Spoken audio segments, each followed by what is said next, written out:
देखिकी जानीपे गजा गुड़ा परफेक्ट है फाटी जाइए पूरा परफेक्ट है गजा।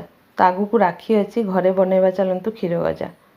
तो मु 100 ग्राम छेना नहीं ताकू भल कि आम हाथ आग दलिबा हाथ पापुली भल कि घसिकी दलिबा।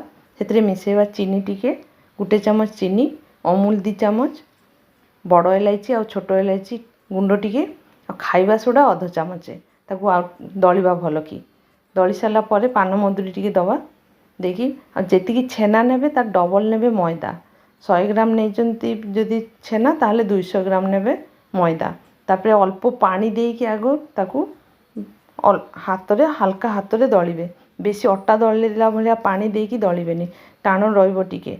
तापर आमे चीनी सिराटा करवा 2 कप चीनी नहीं 4 कप पानी नहीं टिके अठालिया रहिबो चीनी सिराटा।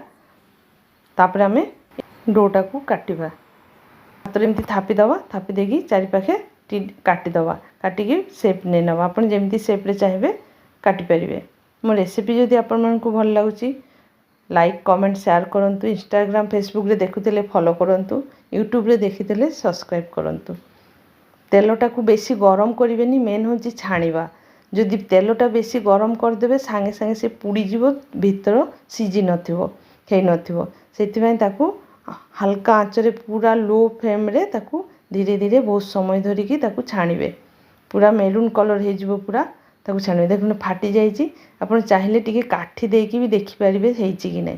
तापरे से गरम गरम आनिकी सिराटा टिके गरम थी तापर से पकेबे देखिए सिरा केमती टाण नहीं पूरा अध घंटे भितर देखो सुंदर टाण नहीं। जय जगन्नाथ।